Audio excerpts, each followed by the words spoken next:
दोस्तों, आज मैं ऐसे युवा को आपके सामने सम्मानित करने जा रहे हैं जिन्होंने, जैसा कि आपको पता होगा कि भाई साहब के लीवर का ट्रांसप्लांट हुआ है, तो हम लोगों ने सोचा कि जिस युवा ने लीवर दिया है भाई साहब, सबसे पहले आज सम्मान का हकदार वो है, इसलिए उनका सम्मान अभी आपके बीच में उपस्थित होंगे और उनका तालियों से स्वागत कीजिए।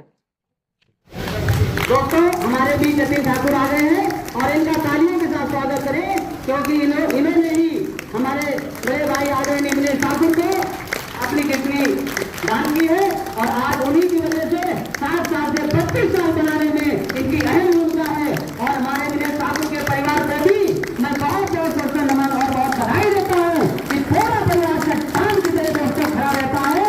और इसीलिए आपके सामने अब देख लीजिए, आपके सामने 40 साल के जतिन ठाकुर आपके सामने प्रस्तुत है और मैं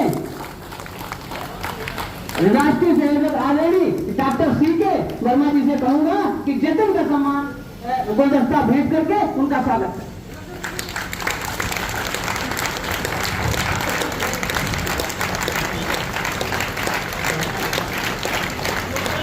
आदरणीय मेयर सिंह जी से कहूंगा कि वो माला पहना करके नितिन जी का सम्मान करें।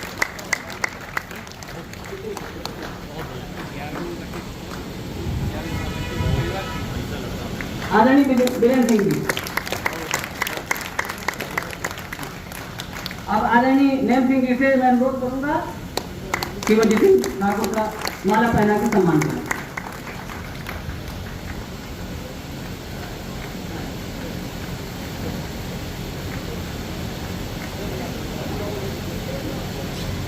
अब मैं राजूमल जी से कहूंगा कि माला पहना के जतिन ठाकुर का सम्मान करें। आदरणीय शशि सेन, राष्ट्रीय संयोजक, प्रदेश संयोजक।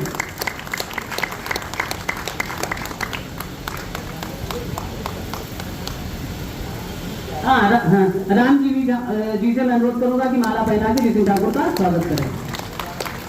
भोला राम जी हमारे बीच है, उसे भी मैं कहूंगा कि इनका माला अर्पण करके स्वागत करें।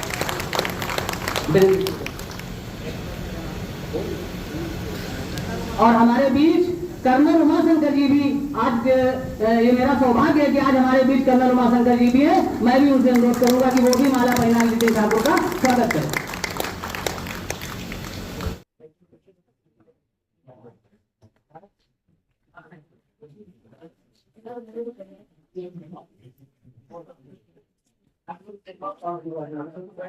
मनोज शर्मा कानपुर वाले रामा देवी किस पर आ जाए।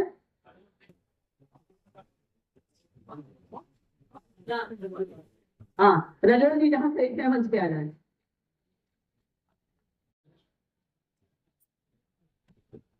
और शाहजहां से हमारे डॉक्टर बिपिन जी आए होंगे, उनसे भी मैं कहूंगा कि मंच पर आए और माला पहना के जतिन ठाकुर का स्वागत करें।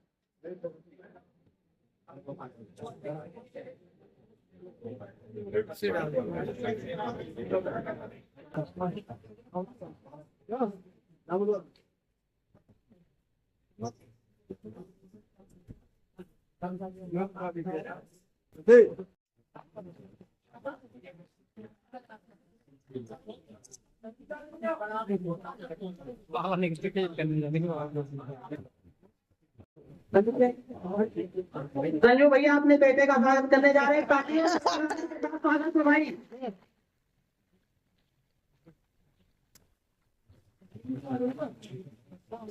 अब आगे क्या काम बढ़ाते हुए संजू भैया था।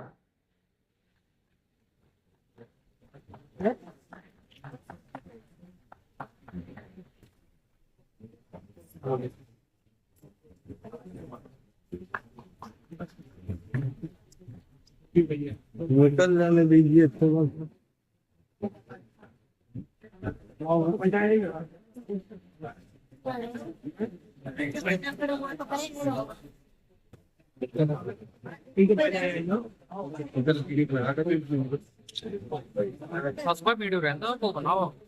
डॉक्टर सीके वर्मा जी से अनुरोध करूंगा कि संजू भैया का माला पहना के वो भी सम्मान करें।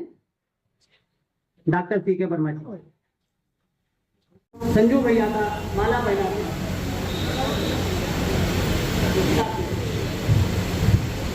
स्वागत करें।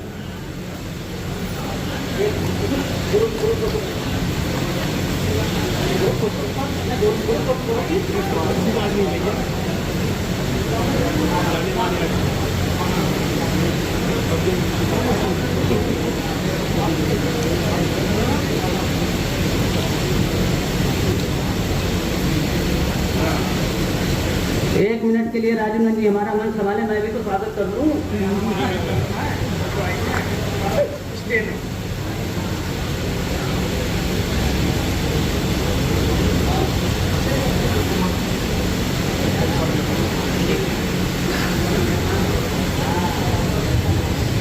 अब मैं सविता महासभा के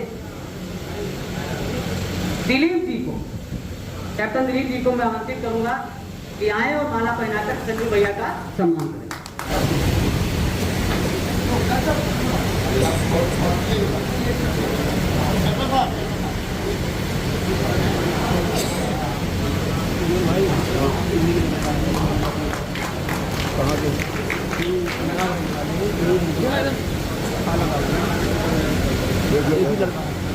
क्या बात, मिला लो बहुत बढ़िया।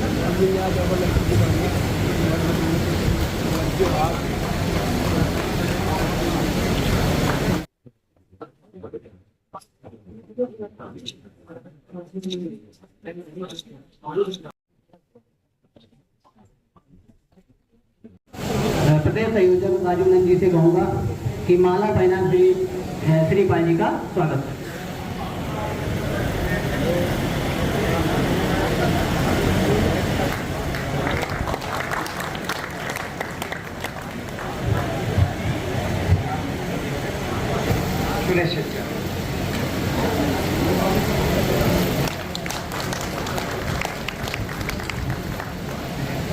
बीच राष्ट्रीय अध्यक्ष जी आ रहे हैं, खड़े होकर के उनका स्वागत किया जाए तालियों से। दिनेश भैया जिंदाबाद, संजय यादव जिंदाबाद, दिनेश भैया जिंदाबाद, दोनों हाथ उठा के दिनेश भैया जिंदाबाद, संजय यादव जिंदाबाद, संजय यादव जिंदाबाद, दिनेश भैया जिंदाबाद, दिनेश भैया तुम संघर्ष करो, दिनेश भैया संघर्ष करो, जनसेवा दल, जनसेवा दल, दिनेश भैया जिंदाबाद, जिंदाबाद, दिनेश भैया जिंदाबाद।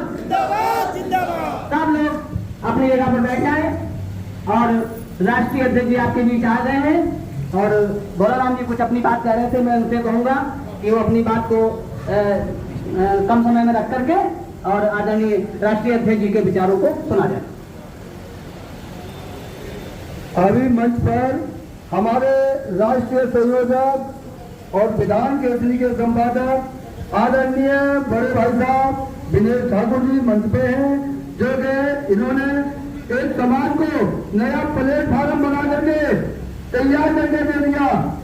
जन सेवा दल इसका नाम है। राजनीतिक हिस्सेदारी के लिए, राजनीतिक हिस्सेदारी दिलाने के लिए उन्होंने ये कदम उठा रखी है कि जब तक मैं राजनीतिक हिस्सेदारी नहीं दिलाऊंगा, चैन से नहीं बैठूंगा। तो मुझे जी मेरे को ध्यान है कि भाई साहब का जो लीवर ट्रांसप्लांट हुआ था तो दूसरे दिन ये पीडीओ वगैरह लगे थे हॉस्पिटल में, तो मैंने जब देगी ट्रीटमेंट की तो इनके बड़े पुत्र को मैंने राहुल को कहा कि भैया भाई साहब से फोन ले लो।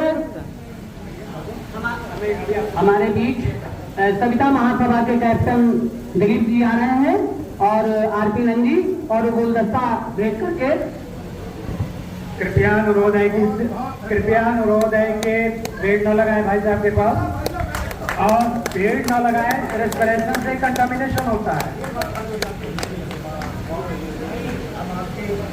अच्छे स्वास्थ्य की कामना करते हैं। मेरा पुनः अनुरोध है कि आप उनको टच न करें।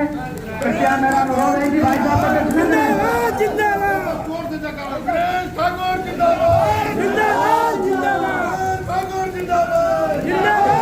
अनुरोध है कि आप दूरी बनाकर रखें। कृपया अनुरोध है कि आप दूरी बना करके रखें। इनको क्वारंटाइन, परफेक्ट क्वारंटाइन किया गया है और दूरी बना करके रखें। धीरेश जी रजौरिया, मंडल अध्यक्ष अलीगढ़, जहां गए भी हो मंच के पास आइए। आप सभी लोगों का भाई साहब स्वागत कर रहे हैं, उसमें नो डाउट। और आप सभी का गुलदस्ता माला सबका जो है स्वीकार कर रहे हैं। इसके लिए जोरदार तालियां हो जाए।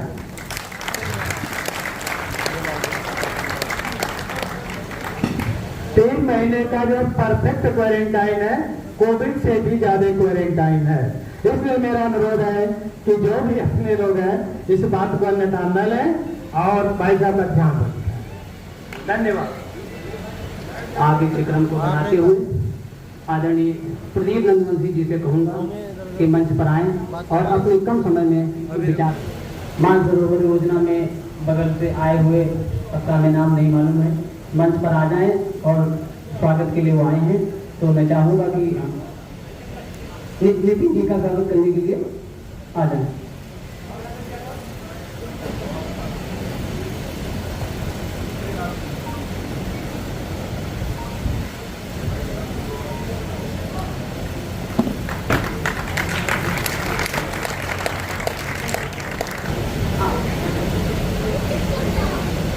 समर्थन पत्र के पहले ब्रजेश जी अपने 1 मिनट विचार रखना चाहते हैं।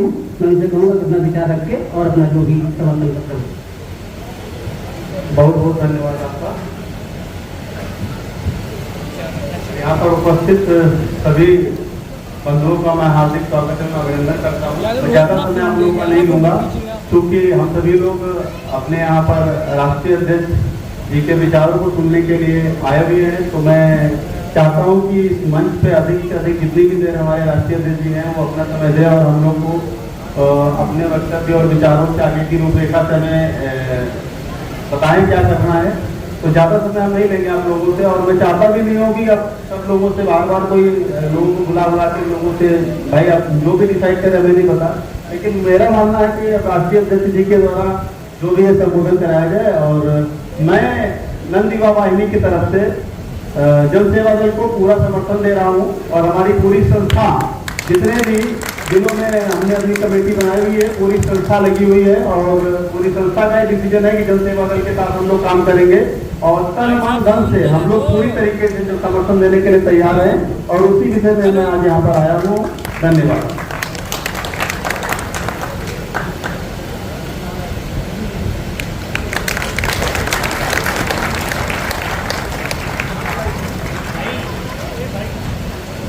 ये इधर ओके कर लीजिए और ये दूर से झूम कर लीजिए।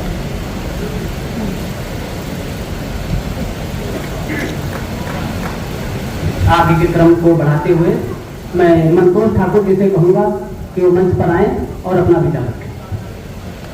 मनतोष ठाकुर।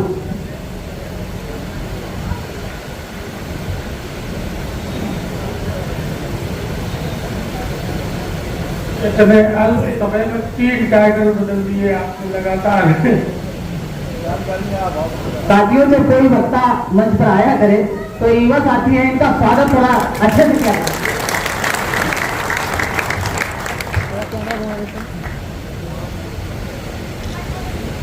आज के इस जन सेवा दल के प्रथम अधिवेशन में मंच पर उपस्थित हमारी मातृशक्ति परम श्रद्धेय माता जी एवं इस जन सेवा दल के परम आदरणीय राष्ट्रीय अध्यक्ष बड़े भाई श्री दिनेश ठाकुर जी एवं मंच पर उपस्थित सभी जिम्मेदार पदाधिकारी और ये सामने सभी पूरे प्रदेश से आए हुए जिंदा जमीर के लोग जो बहुत दूर दूर से चल के आए हैं, जिनके दिलों में ज्वाला धड़क रही है अपने समाज को सम्मान दिलाने के लिए, उन सब का मेरी ओर से बहुत बहुत हार्दिक स्वागत, अभिनंदन, वंदन। सम्मानित साथियों, समय में बांधा गया है इसलिए 2 या 4 मिनट दूंगा मुश्किल से। आज समाज की स्थिति के बारे में जितने भी चिंतक लोग हैं, चिंता करते हैं, उन सबकी एक ही चिंता है कि आज का जो परिवेश है वो राजनीति और विकास, they are component each other. जिस समाज की सहभागिता राजनीति में सही तरीके से नहीं है, वो सही मायने में विकास की परिवेश से कहीं न कहीं छूट रहा है। और हमारे समाज में सामाजिक संगठन बनाना, उनके प्रदेश अध्यक्ष बनना, जिला अध्यक्ष बनना, ये एक बहुत आम बात है। हालांकि मैं उनके विरोध की कोई बात नहीं कर रहा हूं, वो भी हमारे अपने ही भाई हैं। जब जागो तब सवेरा। और मैं उन सभी सामाजिक संगठनों का जो बच्चों को प्रोत्साहन करने का काम करते हैं, कोई घटना होती है तो वहां जाते हैं और उनको सहानुभूति उस परिवार को देने का काम करते हैं, लेकिन सही मायने में तो उस समाज के लिए न्याय नहीं दिला पाते हैं। चाहे वो प्रशासनिक मामला हो, चाहे किसी के द्वारा व्यक्तिगत सताया जा रहा हो, जब तक हम लोगों की हिस्सेदारी सरकारों में सुनिश्चित नहीं होगी, आप यकीन मानिए ये उत्पीड़न रुकने वाला नहीं है। और जिस दिन हम लोगों ने ये ठान लिया कि हम राजनीति में हिस्सेदारी लेकर ही रहेंगे, आप सत्य मान लीजिए कि आपका उत्पीड़न ये बंद कर दिया जाएगा। अगर एक उत्पीड़न एक जिले में होगा, उस पर हम लोग पूरी जोरदारी जो उसकी खिलाफत करेंगे और आवाज अगर विधानसभा तक आएगी तो पूरे प्रदेश में जाएगी और पूरे प्रदेश के लोग उत्पीड़न करने वाले ये सचेत हो जाएंगे, वो जान जाएंगे ये समाज भी जाग चुका है। तो मैं आप सभी भाइयों से इतना ही कहना चाहता हूं कि ये आवाज बहुत पहले उठ जानी चाहिए थी। शायद हमसे पहले के लोग जो नेतृत्व करते रहे, उन्होंने ऐसा सोचा नहीं, उनके पास इतना बड़ा दृष्टिकोण नहीं था, विजन नहीं था। जो आज आदरणीय बुलेश भैया के रूप में हम सब लोगों को मिले हैं, ये हमारे समाज की धरोहर है। और ये जो पावर प्रोजेक्ट लेकर आए हैं, मैं पूरे मन से कहना चाहता हूं कि अगर इस विजन पे हम लोगों ने पूरी ताकत के साथ काम किया तो आने वाली 2027 में कुछ न कुछ हम अपनी हिस्सेदारी लेकर रहे। अरे किसी ने कहा है कि गिरते हैं सह सवार ही मैदान जंग में, तो तिब्र क्या गिरेंगे जो घुटनों के बल चले। जब हम मैदान में ही नहीं होंगे तो हमें भागीदारी कौन देगा? जब हम आपस में ही इतना बटे होंगे, हमें कौन हिस्सेदारी देगा? हम मैदान में भी रहेंगे, एक भी होंगे। और अब एक गांव की भाषा में कहते हैं ना कि अपना घूरा अपने में डालेंगे। हम अपना जनसेवा दल को प्रमोट करेंगे जितना कर पाएंगे। ऐसी कोई विधानसभा नहीं है जिसमें 10,000 से हमारी कम आबादी। अलग अलग वीडियो बननी जैसे एक और उत्तर प्रदेश के अंदर सैकड़ों विधायक ऐसे होते हैं जो 5,000, 4,000, 3,000, 2,000, 8,000 से हारते और जीतते। हम वहां पर अपनी निर्णायक भूमिका निभा सकते हैं। जो विधायक 4,000, 5,000 से हारेंगे, भले हम चाहे पहली बार में हार जाए, हमारा कैंडिडेट 8,000 वोट पाए, दूसरी बार में वो हारने वाला विधायक हमारे राष्ट्रीय अध्यक्ष से संपर्क करेगा, हमारे लोगों से संपर्क करेगा, हमारे वहां के नेतृत्व किए हुए लोगों से संपर्क करेगा और उसके अंदर ये लालसा होगी कि ये लोग हमें मिल जाते तो शायद हमारी जीत हो जाती। ये कॉन्सेप्ट आएगी आगे चल के। हम अकेले विधानसभा नहीं जीत सकते, कोई बात नहीं। आज आपके सामने उदाहरण है, इस उत्तर प्रदेश में छोटे छोटे दल बनाए हैं कई लोगों ने, जिनको भी हिस्सेदारी नहीं मिलती थी, और आज वो पूरी भागीदारी में है, लखनऊ से लेकर दिल्ली तक। आज उनके समाज का कोई आदमी कहीं प्रताड़ित पीड़ित किया जाता है तो आवाज दिल्ली से आती है, जिलाधिकारी को फोन पहुंचता है और उनको न्याय मिलता है। शायद हम लोगों की ये बहुत बड़ी भूल रही। राजनीतिक दल के माध्यम से ही हम अपना सम्मान पाएंगे, न्याय पाएंगे, हिस्सेदारी पाएंगे। और समय का अभाव है भाई, सब लोगों को बहुत बहुत सादर अभिनंदन, वंदन, प्रणाम। जो आप लोगों ने यहाँ आकर जो सहभागिता की, के लिए बहुत बहुत धन्यवाद। और आदरणीय बड़े भाई को स्वस्थ रहने के लिए बहुत बहुत शुभकामनाएं। इसी क्रम को आगे बढ़ाते हुए साथियों, हमारे बीच में आदरणीय दिनेश ठाकुर 3 रूप में आए हैं, ब्रह्मा विष्णु महेश। मैं उदाहरण दे सकता हूं। आदरणीय दिनेश ठाकुर जी, आदरणीय डॉक्टर सी के वर्मा जी और सत्यनारायण सिंह जी जैसे महान विचारक, जिन्होंने इस पर बहुत अच्छे से गहनता से काम किया, तब जन सेवा दल का आगे कार्यक्रम को बढ़ाया। बहुत समय नहीं लेंगे क्योंकि हमारे राष्ट्रीय अध्यक्ष बहुत देर तक नहीं बैठ सकते हैं, तो मैं उनसे अनुरोध करूंगा कि वो अपनी बात को सभी प्रदेशों से, हमारे जिलों से जो हमारे पदाधिकारी आए हैं और उनको संबोधित करें, और जो भी अच्छा सुझाव हो आदरणीय राष्ट्रीय अध्यक्ष जी अपनी बात रखें, क्योंकि बहुत देर से वो नहीं बैठ सकते।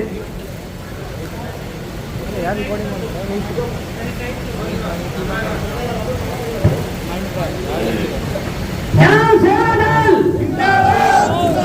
ज्ञान सेवा दल, वीर भैया, वीर भैया, वीर भैया। अब तो कुछ करने की जरूरत ही नहीं है। बिना किए ही जिंदाबाद होगी तो क्या करना। सबसे बड़ी समस्या तो यही है। ये पत्रकारिता पता नहीं कहां से शुरू की थी, इसमें 7-7 बात करने की आदत पड़ गई। और जब सभी लोग बिना करे कुछ जिंदाबाद करने लगेंगे तो मैं समझता हूँ जिंदाबाद जैसे वो नहीं होता, और जिसने हाई स्कूल पास किया, फर्स्ट डिवीजन किया, उसको भी जिंदाबाद, जिसने सेकंड किया उसको भी जिंदाबाद, जो 48% आया उसको भी जिंदाबाद। तो मेरे को भी 2% भी नहीं है, अभी जिंदाबाद मत करो। मैं गारंटी के साथ कहता हूँ जिंदाबाद का समय आएगा, ऐसा जिंदाबाद का समय आएगा कि इतिहास में तो नहीं जा सकते, लेकिन भूगोल बदल देंगे, ये मेरी गारंटी है। ये तो दावे के साथ कर सकते। आज उत्तर प्रदेश के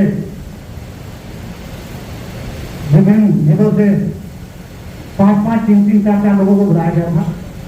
मेरे मन में आई थी कि लखनऊ के साथ लोगों के साथ बैठेंगे और फिर ग्रुप में डाला कि अभी 5 जिलों के जो लखनऊ मंडल में है उनके लोग बुला लेंगे, 5-5 से 10 लोग। लेकिन बाद में फिर रात को डॉक्टर साहब का ठीक है वर्मा जी को मैंने कार्यवाहक अध्यक्ष बनाया है, जब तक मैं बीमार रहूंगा, थोड़ा बहुत दूर रहना है, तो डॉक्टर साहब देखेंगे ये काम को। तो रात को इनसे बात हुई 11 बजे कि भाई आप जब बुलाए जाओ तो 2 लोगों को बाहर से बुला दो। तो उसी समय फिर ग्रुप में इतना परसों डालने के बाद यहाँ 2 नहीं 5-5, 10 लोग पहुंचे। ये मेरे लिए इससे बड़ी ऊर्जा कुछ नहीं होती।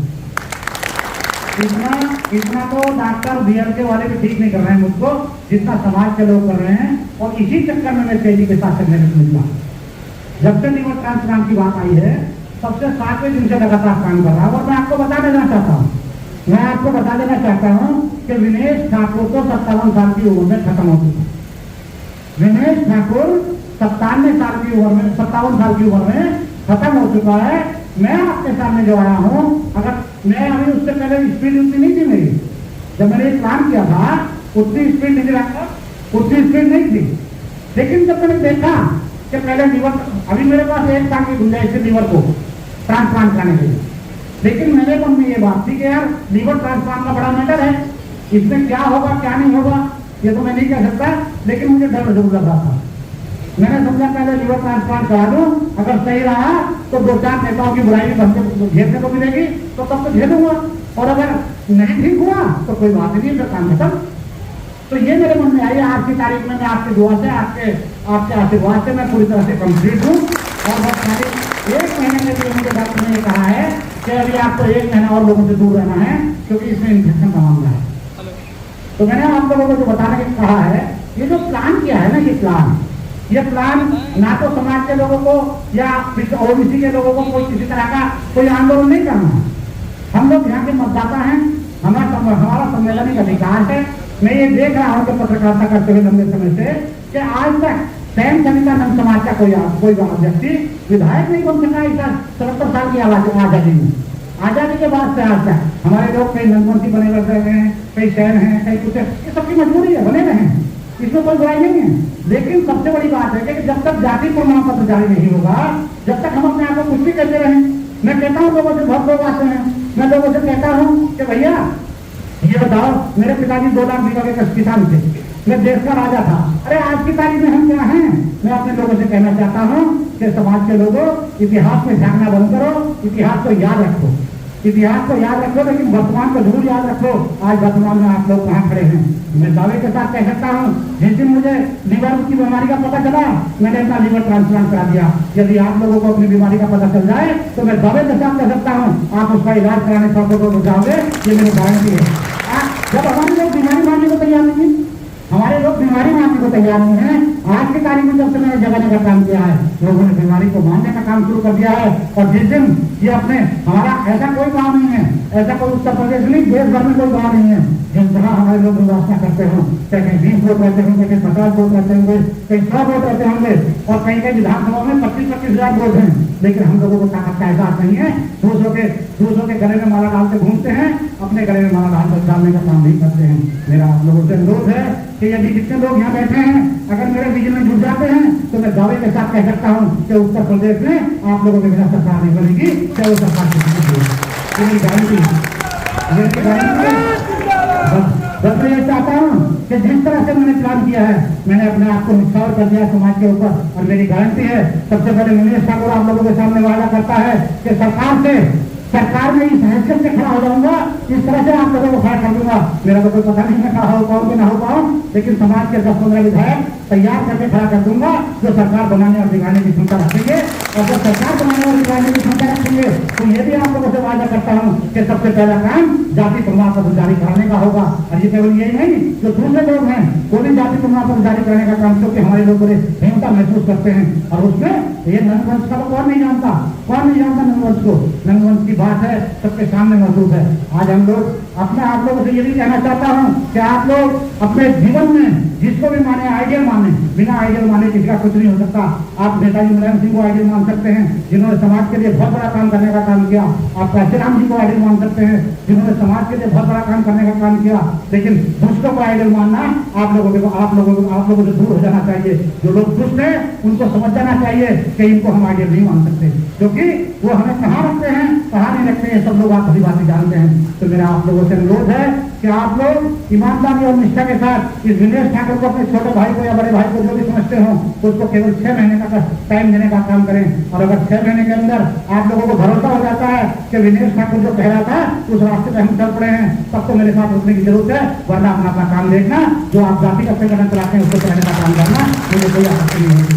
मैं आप लोगों से मैं लास्ट में यही अनुरोध करना चाहता हूँ। मैं बोलने की स्थिति में नहीं था और आपके लोग बीच में भी बैठना चाहता हूँ, लेकिन मुझे गुस्सा इस बात का आता है कि आज की तारीख में मैं लखनऊ के ग्रुप बने हुए 90 ग्रुप बने हुए 90 ग्रुप को बात करना, समाज के जितने भी व्हाट्सएप ग्रुप बने हुए हैं उनको बात करना। लोग कहते हैं कि जो व्हाट्सएप पे ज्यादा काम चल रहा है। अरे व्हाट्सएप की ताकत का आपको पता नहीं है। व्हाट्सएप से देश का प्रधानमंत्री मोदी जी 3 बार बन चुके हैं, ये सोशल मीडिया की वजह से बन चुके हैं। आज की तारीख में राहुल गांधी मजबूत नेता विपक्ष का खड़ा हुआ है, केवल सोशल मीडिया के कारण हुआ है। मैं आप लोगों को बता दूं गारंटी के साथ, यदि मेरे साथी है उत्तर प्रदेश में, आप लोग अपने रिश्तेदार जितने लोग यहाँ बैठे हैं, एक भी जिला ऐसा बचाव नहीं है जिसके 10-20 लड़के प्रत्येक जिले में मौजूद ना हो।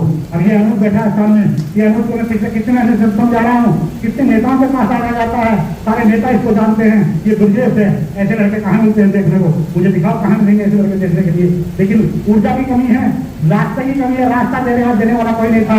मैं अखबार चलाता हूँ, आपको पता होगा हमारे लोग पत्रकार बनना चाहते थे, पत्रकार नहीं बनाया जाता था। आज दिनेश ठाकुर मालिक बना बैठा है, मैं 1000 पत्रकार 2000 पत्रकार बना सकता हूँ। तो पहले का मतलब ये है कि जब हमारा अपना घर होगा तो हम विधायक सांसद बनाने का काम करेंगे, हम पत्रकार बनाने का काम करेंगे, हम नौकरी देने का काम करेंगे। लोग कहते हैं कर्पूरी ठाकुर फार्मूला लागू करो, सामाजिक न्याय समिति की रिपोर्ट लागू करो। लोग कहते हैं आरक्षण का ये हो रहा है, हमें आरक्षण की बात नहीं है। आरक्षण तो किसी के बात की हिम्मत नहीं है, खत्म कर देंगे। मेरी गारंटी है इस बात की, ये खत्म करेंगे, चोर बाजारी से खत्म कर देंगे, चुपके से खत्म कर देंगे। अरे आरक्षण के रखवाले इतने मजबूत होते चले आ रहे हैं कि ये खत्म करने का काम करेंगे, आने वाले फिर करने का काम करेंगे। तो आरक्षण का हमारा मुद्दा केवल इतना भर है कि हम लोग सत्ता में ताकत हो जाए। कर्पूरी ठाकुर फार्मूला हम लागू करने की मांग नहीं करने वाले, हम तो लागू करेंगे, हम लागू करने वाले बनना चाहते हैं। हम टिकट मांगने वाले नहीं, हम टिकट देने वाले बनना चाहते हैं। अरे जब जैसी सोच बना लोगे, आप मांगने का काम करोगे तो मांगने वाले बन जाओगे, और देने का काम करने वाले बनोगे तो देने वाले बन जाओगे। ये आपकी सोच में निर्भर करता है। तो मेरा आप लोगों से अनुरोध है कि साथियों, जो मैंने प्लान तैयार किया है, ये प्लान 6 महीने बाद आपको रिजल्ट देगा। अगर मेरा ये प्लान ये ना होता, लीवर का मामला ना होता, तो अब तक आपको पता चल गया था। आज भी मुझे इस बात की खुशी है कि अगर ये मेरा प्लान फेल होता नजर आता तो मैं एक कदम आगे न बढ़ता। मैं भी अखबार चलाता हूँ, एक कदम आगे न बढ़ता था, लेकिन आज की तारीख में जो समाज के लोगों ने जुनून पैदा होने का काम किया है, ये आप लोगों के लिए गर्व की बात है, और ये मेरे लिए कामयाबी है। ये मेरे लिए कामयाबी की बात है कि जितना जुनून आज की तारीख में गाँव में, अभी तो मैं फील्ड में निकला नहीं हूँ, अभी हेलीकॉप्टर से उड़ा नहीं हूँ, अभी मेरा प्लान है 20 रैली कराने का उत्तर प्रदेश में। मैं 20 रैली हेलीकॉप्टर से कराने का काम करूंगा। और खाली ये नहीं कि मेरे पास पैसे नहीं है, मेरा मकसद केवल इतना भर है कि आज की तारीख में अगर हम लोगों के बीच में जाना है तो उनके जैसा सीखना पड़ेगा। उनके जैसा सीखने के लिए हमें घर, मकान, दुकान जो भी बेचना पड़ेगा, बेचने का काम करूंगा। बहुत लोग ऐसे करेंगे, ये मेरी गारंटी है भाई, एक चीज चल सकती है, या तो मैं पैसे वाला बन सकता हूँ या तो समाज वाला बन सकता हूँ। मेरी मंशा पैसा वाला बनने की नहीं है, मेरी मंशा समाज वाला बनने की है, ताकि मैं कम से कम 200 साल जीना चाहता हूँ। मैं कम से कम 200 साल जीना चाहता हूँ। 57 साल की उम्र में मर चुका हूँ, 30 साल का समय लेके आया हूँ, और बाकी के समय फोटो में लगाना चाहता हूँ। मैं गारंटी के साथ कहता हूँ, मेरे समाज के लोग ये विदेश ठाकुर का फोटो कम से कम 100 साल लगाने का काम करेंगे। ये मेरी मंशा है। मैं आप लोगों के सामने इसी चक्कर में अपनी बात कहने आना चाहता था, लेकिन सबसे बड़ी बात आपको शपथ देना चाहता हूँ कि जितने लोग यहाँ बैठे हैं, ईमानदारी और निष्ठा के साथ आपने अपने परिवार को सब पालते हैं, अपने बच्चों को सब पालते हैं, गाय भैंस को पालते हैं, कुत्ता बिल्ली को पालते हैं। आप लोग केवल ये 3 साल के लिए समाज को पालने का काम करें।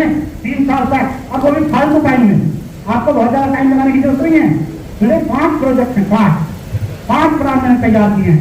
उस 5 प्लान पे मेरे कहने से जो मैं कहता हूँ, अगर 5 बार 3 साल में वो काम आप लोगों ने कर लिए, तो कम से कम हम लोग यहाँ का वोट देते आए हैं। हमारे लोग वोट का ठेका ले लेते हैं। हमारे लोग कहते हैं कि साहब उनके पास तो जाने की जरूरत नहीं है, उनका वोट तो हम कहेंगे वहाँ जाएगा। अरे धिक्कार है हम लोगों को इस बात का कि हम अपनी मर्जी से भी वोट भी डाल सकते हैं। मैं आप लोगों से अनुरोध करना चाहता हूँ, यदि जितने लोग यहाँ बैठे हैं, अभी ये BSS साहब रिटायर हो गए हैं, सबसे पहले बड़े अधिकारी रहे हैं, हमारे बीच में आए और इन्होंने इस बात को समझा। डॉक्टर सीके वर्मा जी हैं, नयन सिंह जी हैं, और ये अपने वीरेंद्र जी हैं, सब लोग बैठे हैं यहाँ। अभी ये बलराम सिंह जी हैं, अच्छे खासे कॉन्ट्रैक्टर हैं, और सब लोग जुटे हैं मैदान में।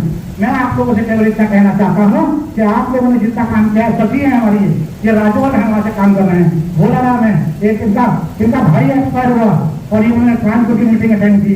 ये हम लोगों के लिए बड़ी बात है।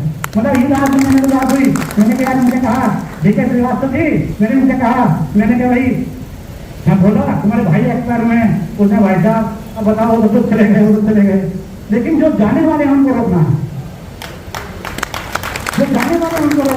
इस आदमी ने कानपुर में मीटिंग की।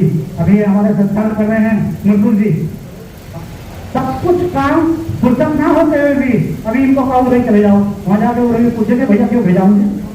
ये ऐसे लोगों की जरूरत है। अगर लोग इस तरह से बंद करके कुछ चल जाते हैं, DK श्रीवास्तव की नौकरी छोड़ दो, जहाँ काम कर रहे हो वो भी काम बंद करो, इस समाज के लिए अपना काम लगाने का काम करो। आपके बच्चे, आपके पोता पोती ऐसे सीधा खुदा करके चलेंगे। ये जनवंश की बात अब तक की जो थी वो थी पहले, आज की तारीख में हम जनवंशी नहीं है, हमें जनवंशी बनना है, बनना है। तो मेरा आप लोगों से कहना एक है कि हम लोग ईमानदारी और निष्ठा के साथ जुट जाएं, अपना एक सूत्र इकाई करें कि 2027 में हमारे बिना सरकार नहीं बनेगी, जिसमें 5 प्रजापति सैनिक कश्यप समाज के लोग शामिल होंगे। और मेरी ऊपर तक सब लोगों से बात है, ऊपर तक कई लोगों से बात है। मैं अपने बात में व्यक्तिगत रूप से बिल्कुल ठीक हूँ, लेकिन जातिगत हैसियत से मैं देखता हूँ हमारा एक विधायक बनने को तैयार नहीं, मैं की बात हो गई। तो हमें ऐसे लोगों को आइडिया मानना है। एक आदमी मुझसे कह रहे थे कि साहब मैं जातिवाद के खिलाफ राजनीति करना चाहता हूँ। हमें घर तरीके से क्या मतलब इस बात का, जो आदमी जातिवाद की राजनीति कर सकता है वो आदमी समाज का भला नहीं कर सकता। जो आदमी जातिवाद की राजनीति कर सकता है वो समाज का भला नहीं कर सकता। जो आदमी भ्रष्टाचार नहीं कर सकता वो समाज के लोगों को नौकरी नहीं देगा। ये तो बात क्लियर सी बात है, झूठी झूठी बात करके सकते हैं। मैं ईमानदारी से काम करो, कैसे ईमानदारी से काम करते हैं लोग समझ करते हैं प्रधानमंत्री पति ईमानदारी से काम करते नहीं है। हम हम तो प्रधानमंत्री नहीं बनेंगे, खैर चलो, लेकिन कम से कम अगर कुछ सरकार में हिस्सेदारी होगी तो कम से कम ये तो काम करेंगे कि अपने समाज को, जो आदमी गरीबों को, और हमारे तो सारे आदमी गरीब हैं, हमारे सारे आदमी का गरीब है। 5 बजे पर किसी कश्यप समाज के लोग, सवितानंद समाज के लोग, सब लोग गरीब हैं, और गरीबों को अगर ऊपर उठाने का काम नहीं करेंगे तो भाई वो तो हट बच के काम करना पड़ेगा। तो ऐसी स्थिति में मेरा आप लोगों से एक अनुरोध है कि जिस दिन 2027 के बाद आप लोगों के प्रत्येक परिवार का एक आदमी सरकारी नौकरी में होगा, कोई रोक नहीं पाएगा मेरी गाड़ी। ये निश्चय होना चाहिए, निश्चय मेरे अंदर निश्चय है, गारंटी के साथ मैं आप लोगों को 2027 से ऐसी गुलामी से मुक्त कराने का काम करूंगा। ये विजय ठाकुर जी अगर इसमें जान नहीं चली जाएगी, जान तो चली गई, दूसरी वाली आएगी। भला है मेरे छोटे भाई संगीत का, भला है मेरे छोटे भाई संगीत का और मेरे भतीजे का। ये भतीजा देखो, छोटा सा बच्चा, ये 18.5 साल का हुआ, ये कह रहा मैंने कहा वो तो बहुत सारे टेस्ट हुए, ये कह रहा कागजी तकदीर तो मेरी थी, ये कह रहा तकदीर तो मेरी थी देने की। मेरी आंखों में आंसू आ गए, क्या बात कर रहा है यार, ये क्या तुम्हारे क्या 10-11 टेस्ट हो गए हो, कितने भी हो गए हो, लेकिन तकदीर तो मेरी थी। तो मेरा कहना यह है कि अगर सब लोग, हम लोग इकट्ठा होकर के, और सबसे बड़ी बात एक और बता दूं आप लोगों को, जितने लोग यहाँ बैठे हैं, अगर शपथ ले अपने परिवार को जोड़ने की, परिवार सबसे बड़ी ताकत है। चाहे वो समाज परिवार हो, चाहे वो घर का परिवार हो, परिवार सबसे बड़ी ताकत है। आज मैंने देखा वहाँ 3 लोग लिवर ट्रांसप्लांट वाले मेरे संपर्क में आए दिल्ली में, लोगों ने फेसबुक पे देखा, सोशल मीडिया पे देखा कि विनय भाई ने वो कराया है लिवर ट्रांसप्लांट। तो इससे 3 लोगों के मेरे पास फोन आए कि हमारा लिवर खराब है, हमें ट्रांसप्लांट कराना है। मैंने डोनर कौन है के साथ डोनर को ढूंढना पड़ेगा। अरे मैंने तुम क्यों लेगा तेरे पास, तू तो उसका बेटा है। उनको मैं, अरे अंकल जी कैसी बात कर रहे हो, मैं कैसे दे दूँ। अरे मैंने कहा तू तो धिक्कार है आपसे, तो मैं बात को नहीं करने दे सकता। तो मेरा कहना ये है, और मेरा परिवार अगर जुड़ा हुआ था, मेरे परिवार के 11 लोगों का बायोप्सी हुआ, 20-22 लाख रुपए, उसमें भी लगे 23 लाख रुपए, लेकिन लीवर डॉक्टर अचंभे में पड़ गए। डॉक्टर कहने लगे यार ये क्या, कितने लोग लीवर देने हैं। अरे मैंने जांच रिपोर्ट आपके सामने रखी है भाई, ये आदमी वर्जीनिया है, ये आदमी वर्जीनिया की जांच रिपोर्ट आपके सामने रखी है। तो ताजुब, अभी परिवार जो आया था, तो मेरे पास 11 लोग, बीमारी का कोई पता नहीं किसके सामने आ जाए, बीमारी का कोई पता नहीं है किसे। अभी हम राजुआ का टेस्ट करा रहे थे, इनका बढ़िया टेस्ट आया है, तो अब डर रहता है इस बात का, भाई जो हमने झेला है तो हमें डर रहता है कि हमारे किसी आदमी को कुछ ना हो, है। तो मैंने इनका टेस्ट भी कराया इन्होंने, तो ये बिल्कुल कंप्लीट आए। तो ऐसी स्थिति में किसी को जरूरत पड़ सकती है, अगर आप लोग अपने परिवार को जोड़ने का काम करेंगे। मैं तो समझता हूँ कि जिसका कोई रिश्तेदार नाराज हो, परिवार नाराज हो, तो उसको आज जाकर के फोन करे कि क्या यार बहुत दिनों में बात करेंगे, तुम कहाँ थे, हैं। तो उसी तरह से बातों का सिलसिला शुरू हो जाता है। तो मेरा आप लोगों से एक अनुरोध है कि समाज को जोड़ने का काम आप लोग कर रहे हैं, अपने परिवार को जोड़ने का काम करें। ये परिवार बहुत बड़ी ताकत होता है। मैं इसी के साथ आप लोगों से धन्यवाद देते हुए, भोजन का टाइम होने वाला है और हमारी वीडियो मीटिंग चलती रहेगी। मुझे ज्यादा देर बोलने के लिए बना दिया है, बिल्कुल भी ने इतना समय दिया। अपने ये डॉक्टर साहब बैठे हैं, डॉक्टर सत्यनारायण जी, तो डॉक्टर सत्यनारायण जी देखो रिटायर होने के बाद विजन पे लग गए हैं कि मैं इनको बधाई देता हूँ, इनको शुभकामनाएं देता हूँ कि ये इस फार्मा को आगे बढ़ाने का काम करेंगे। और मेन सिंह जी थोड़ा ये अपने काम में वो लगे रहते हैं। ये बजट से मुझे उम्मीद है, ये संत कुमार बैठे हैं, ये सब लोग बैठे हैं, जितने लोग बैठे हैं, जिनमें से ब्रेक चल करके आए हैं, तो जितने लोग बैठे हैं, अब ये हमारे ज्ञान में सबसे बड़े मालदार आदमी है। ये हमारे समाज के लखनऊ में 2 ही लोग हैं मालदार, एक ये भी है उनमें, ये खड़े दोनों भैया 40-50 तक चलते हैं और मजबूती से रहते हैं, बिल्कुल बढ़िया करके। एक को ठीक इधर है तो एक उनकी उधर है, तो इतने सब लोग हैं मजबूती के साथ। अगर ये अकेले खड़े हो जाए तो मैं गारंटी हूँ ये अकेले 10 हजार बना देंगे। और इसमें कोई किसी को चंदा वंदा देने की जरूरत नहीं है। अब सबसे बड़ी बात यह है कि हमारा कोई आदमी 1 रुपये का चंदा किसी को नहीं देगा, और ना विजय ठाकुर का अगर कोई आदमी 1 रुपये का चंदा मांगने जाता है तो वो मुझे कैसे बताएगा कि भैया जनसेवा का चंदा वसूल कर रहा है क्या। तो मेरा मकसद तो मेरा तो 2 लोगों के खिलाफ है, एक चंदा वसूल करने वालों के, चंदा वसूल कर लेंगे वो बेचारे सामाजिक करने वाले करने, लेकिन उसको खर्च करने, उसको खर्च नहीं करते हैं, चंदा वसूली करते हैं, माफ काम खत्म हो गया। तो मेरा आप लोगों से अनुरोध है कि जितने लोग यहाँ बैठे हैं, अगर ये लोग ईमानदारी और निष्ठा के साथ, ये सभी बैठे हैं, सभी निकल जाए मैदान में। मैं अभी अगले महीने तक गाड़ी की व्यवस्था कर रहा हूँ, अगर 4-5 गाड़ी भी ले ली है ना, एक गाड़ी मंडल मुख्यालय पे गाड़ी दूंगा। अगर कोई ईमानदारी और निष्ठा के साथ उसको चलाने का काम उसने कर दिया तो ये समाज आपका 2027 में ये आपके कम से कम 100 विधायक बनेंगे, जिसको हम जातियों को जमात में बदलने का काम करेंगे। हम जातियों को जमात में बदलने, आज तक बहुत सारे सामाजिक संगठन चल रहे हैं, मैं उसके यूट्यूब पे देख रहा हूँ, मैं तो उसके ट्विटर पे देख रहा हूँ। ट्विटर पे लोग कह रहे हैं कि भाई सामाजिक संगठन आरक्षण लागू करो, कर्पूरी ठाकुर फार्मूला लागू करो, सामाजिक न्याय समिति की रिपोर्ट लागू करो। मैं उसको 2 लाइन लिख रहा हूँ। अरे मैंने कहा कुछ लागू नहीं होगा यार, जो झूठ का वादा करवा रहे हो फालतू फंड में। और तुम्हें अगर करना है सरकार बनाने की बात करो। तुम्हारा 85% वोट है, अगर तुम ईमानदारी निष्ठा, तो लोग पसंद कर रहे हैं उस बात को, उस बात को पसंद कर रहे हैं। तो मेरा कहना आप लोगों से एक है कि हम लोग मांगने वाले नहीं, देने वाले बनना चाहते हैं। आप देने वाले की तरफ करने का काम शुरू कर दो।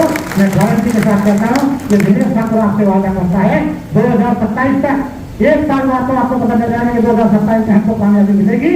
और 2027 का इंतजार करिए। 2027 में आप लोगों के कम से कम 100 विधायक उत्तर प्रदेश में बन गए, जो आपकी जमात पे होंगे, जातियों को भले कम होंगे। सभी को नमस्कार, जय हिंद, जय भारत।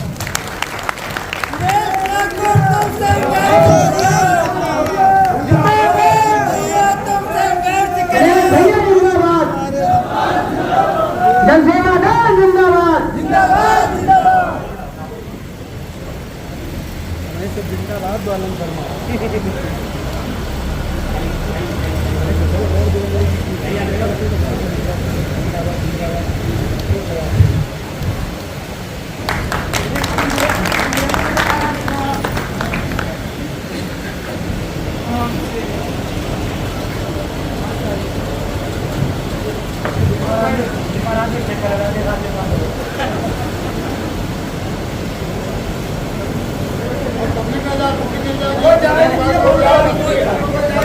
कृपया अनुरोध है कि उन्हें दूसरे लोग टच न करें। कृपया अनुरोध है कि दूसरे लोग टच न करें दिनेश भाई साहब को। कोई भी व्यक्ति टच न करे। और पैर न छुए।